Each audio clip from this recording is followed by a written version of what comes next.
Question number 4. Find the two numbers whose sum is 68 and whose difference is 22.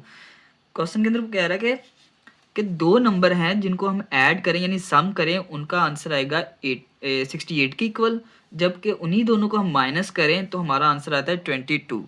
ठीक है, तो सबसे पहले क्या करेंगे कि मैथ के अंदर जो नंबर हमें नहीं पता होते उनको हम लेट कर लेते हैं एक्स के इक्वल या वाई के इक्वल. ठीक है, अब दो नंबर हैं तो इसको हल करते हैं. ठीक हो गया, तो फर्स्ट नंबर होगा हमारा, first number is equal to x and second number होगा y के इक्वल. ठीक है, अब इन दोनों का सम क्या होगा 68 और इन्हीं दोनों का डिफरेंस होगा यानी माइनस होगा तो 22 आएगा. ठीक है ना, अब इन दोनों को क्या करेंगे, इन दोनों को हम प्लस करेंगे पहले. ठीक है, अकॉर्डिंग टू सिचुएशन या अकॉर्डिंग टू कंडीशन,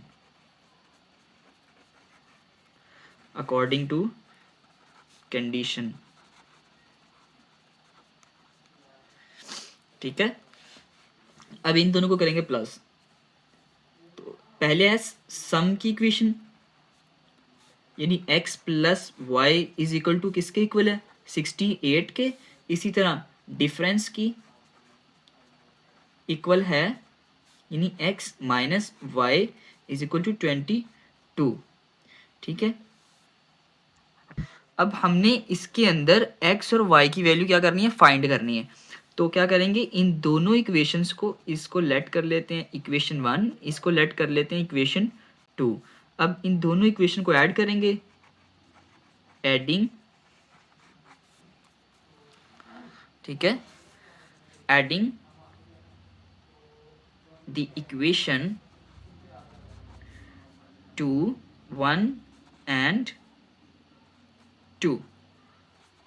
पहले इसको लिख लेंगे x plus y is equal to 68, x minus y is equal to 22. ठीक है, अब इन दोनों को ऐड करेंगे तो ये देखें ये कितना हो गया, एक एक्स ये तो 2x हो गया. इसी तरह plus minus minus plus minus ये कैंसिल हो गया. ठीक है, तो इज इक्वल टू इन दोनों को किया,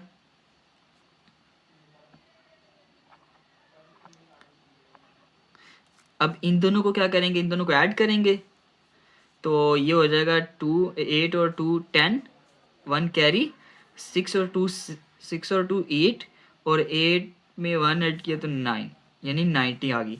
तो 90 वैल्यू आ गई, तो x की निकालनी हमने पहले, तो 90 को यहाँ पे डिवाइड कर देंगे 2 के साथ.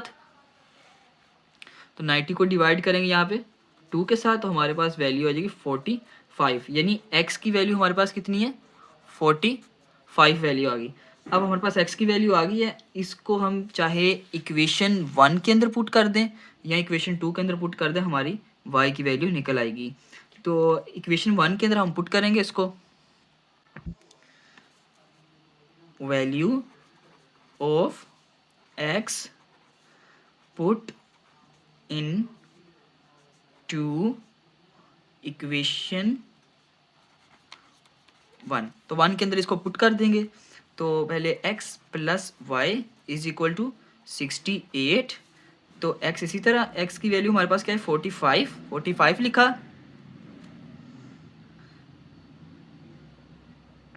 45 लिख लिया, प्लस y इसी तरह आ गया, 68 इसी तरह आ गया. ठीक हो गया, अब 45 इधर आकर माइनस का आ जाएगा, y is equal to 68 minus 45. ठीक है, इन दोनों को हमने क्या किया, अब इन दोनों को क्या करेंगे, माइनस करेंगे तो 23 वैल्यू आ गई. दोनों को माइनस करने से 23 यानी हमने x और y की वैल्यू निकालनी थी, ये हमारी x की वैल्यू आ गई और ये हमारी y की वैल्यू आ गई. ठीक है, question number 5. The weather in Lahore was unusually warm during the summer of the 2024. वो कह रहा है कि लाहौर का जो मौसम था वो बहुत गर्म था 2024 की गर्मियों के दौरान. द टीवी न्यूज़ रिपोर्टेड, जो टीवी न्यूज़ वालों ने रिपोर्ट किया, टेम्परेचर दर्जा हरारत एज़ हाई बढ़ता जा रहा था एज़ 48 डिग्री 48 डिग्री टेम्परेचर बढ़ता जा रहा था, ठीक है। बाय यूजिंग द फार्मूला, इस फार्मूले को इस्तेमाल करते हुए, ठीक है, इस वाले फार्मूले को इस्तेमाल करते हुए आपने जो टेम्परेचर है वो आपने फ़ारेनहाइट स्केल के अंदर निकालना है। आपके पास जो टेम्परेचर है वो 48 डिग्री यानी डिग्री के अंदर है, सेंटी डिग्री के अंदर है, आपने इसको फ़ारेनहाइट स्केल के अंदर कन्वर्ट करना है। तो फ़ारेनहाइट का उसने फार्मूला दे दिया है, तो यानी कि टेम्परेचर जो हमारे पास है, सॉल्यूशन जो टेम्परेचर हमारे पास है वो है टेम्परेचर इन सेंटीग्रेड के अंदर, यानी 48 डिग्री है। अब फार्मूला हमारे पास क्या है फ़ारेनहाइट का? फ़ारेनहाइट का फार्मूला है हमारे पास 9/5 डिग्री सेंटी डिग्री प्लस 32। अब इसके मुताबिक हम वैल्यू पुट करेंगे।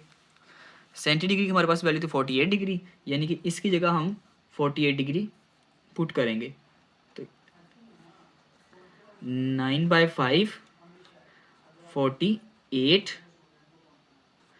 प्लस 32, ठीक है। अब आप 5 और 48 को क्या करोगे, डिवाइड करोगे, यानी अगर मैं इधर डिवाइड करूं 48 डिवाइडेड बाय 5, यानी इन दोनों को हमने डिवाइड किया तो हमारे पास वैल्यू आएगी 5 9 पे जाएगा तो आ जाएगा 45। तो पीछे रिमेनिंग 3, अब पॉइंट यहाँ पर लगाएं, 0 ऐड करें तो 5 6 पर जाएगा, तो 30 पूरा पूरा आ गया, ठीक है।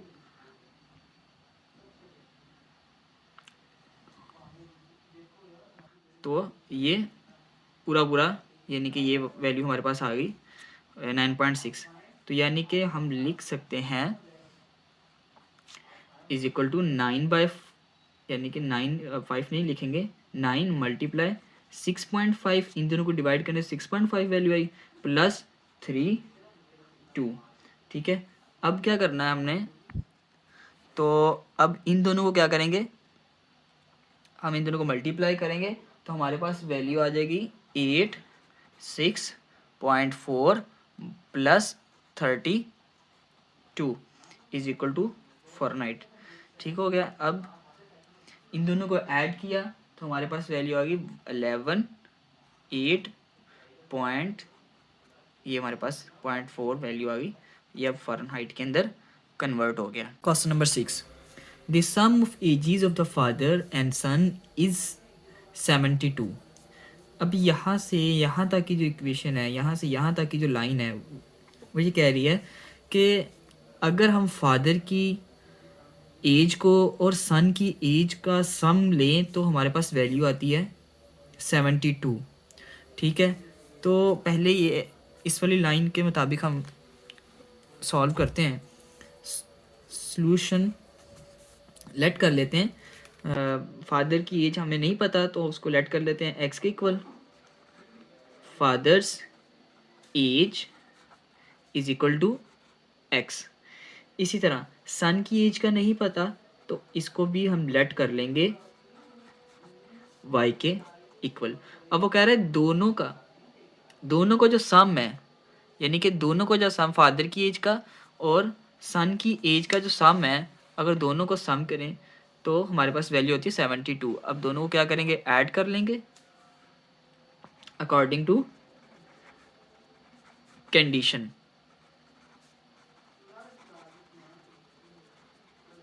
ठीक है।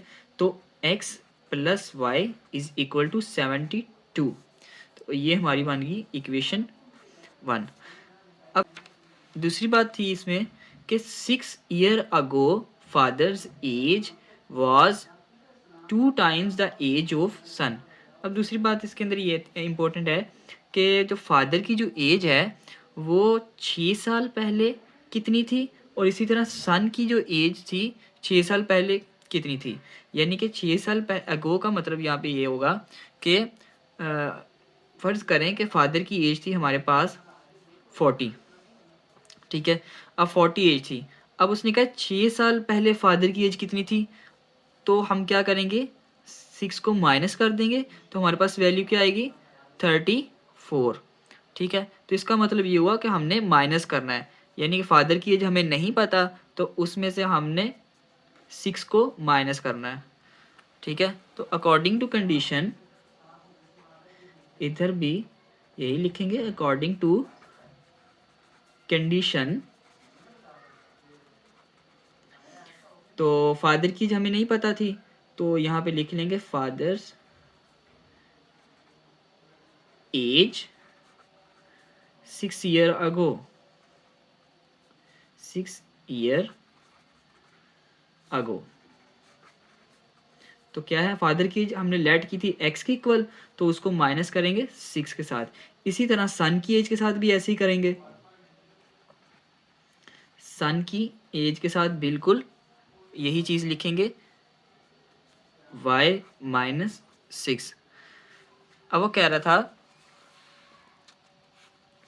कि जो इसकी जो सन की एज है वो 2 टाइम है, 2 टाइम इक्वल है किसके, फादर की एज के। तो यानी सिचुएशन के मुताबिक हमारे पास जो वैल्यू बनेगी वो है x minus 6 is equal to 2 time थी किसकी, सन की, तो लिख लेंगे y माइनस 6। अब इस सारी इक्वेशन को, यानी इस सारी इक्वेशन को क्या करेंगे, सिंप्लीफाई करेंगे। अब इसको सिंप्लीफाई करेंगे तो x minus 6 is equal to 2 को y के साथ मल्टीप्लाई किया 2y, माइनस 6 के साथ किया तो 12 आ गया। तो ठीक है, तो जो सिंपल है यानी कांस्टेंट एक तरफ चले जाएंगे और वेरिएबल एक तरफ, तो x इधर ही रहेगा, तो ये प्लस का इधर आकर माइनस का आ जाएगा, सॉरी माइनस का आ जाएगा।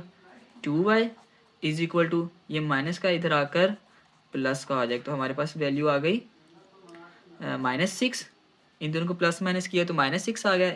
इसी तरह ये आ गई हमारे पास वैल्यू, इसको हम लेट कर लेंगे इक्वेशन 2 में।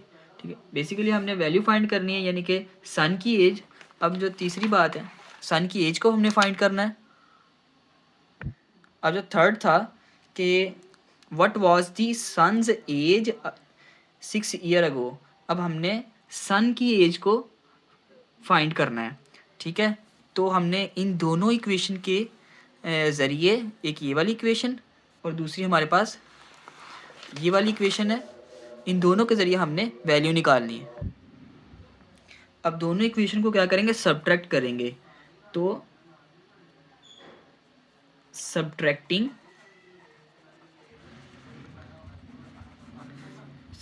दी इक्वेशन 1 माइनस इक्वेशन 2। इक्वेशन 1 थी हमारे पास x plus y is equal to 72। इसी तरह सेकंड इक्वेशन थी हमारे पास x minus 2y is equal to -6। ठीक है, इनको माइनस करेंगे, जब सब्ट्रैक्ट करते हैं तो नीचे वाली जितनी भी वैल्यूज़ होती हैं उनके साइन चेंज हो जाते हैं। तो ये प्लस का था तो ये माइनस का हो गया, तो ये माइनस का, ये प्लस का, ये माइनस का, ये भी प्लस का, तो ये माइनस और ये प्लस का आपस में कैंसिल हो गए।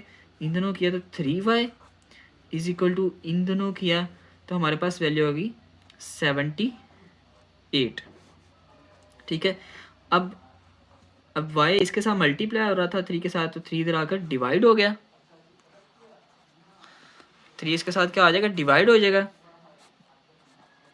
तो हमारे पास वैल्यू आ गई इसकी, अच्छा यहाँ पे 2 नहीं आना, 3 आना है। ठीक है, अब इन दोनों को डिवाइड करेंगे, 78 को डिवाइड किया 3 के साथ, 3 2 पे गया तो 6, 1 आ गया, 1 माइनस हो गया, तो यहाँ पे 8 नीचे उतार लिया, 3 को 6 के साथ किया तो हमारे पास वैल्यू आ गई, हमारे पास क्या वैल्यू आती है 18, तो ये हमारे पास वैल्यू आ गई 26, यानी y इज इक्वल टू 26। ये तो अब होगी करंट एज। ठीक है, एज तो हमें चाहिए 6 ईयर अगो, क्वेश्चन के अंदर वो पूछ रहा है हमें जो वैल्यू चाहिए वो 6 ईयर अगो चाहिए, यानी जो करंट एज है उससे 6 साल पीछे वाली एज हमें चाहिए। तो क्या करेंगे, माइनस कर देंगे 6 को, तो क्या करेंगे अब माइनस कर देंगे अकॉर्डिंग टू कंडीशन। ठीक है, तो y is equal to 26 minus 6, तो हमारे पास वैल्यू आ गई, हमारे पास जो वैल्यू निकलेगी वो है 20। तो 20 ईयर्स बनती है सन की एज, ठीक है, सन की एज 20 ईयर्स बनती है।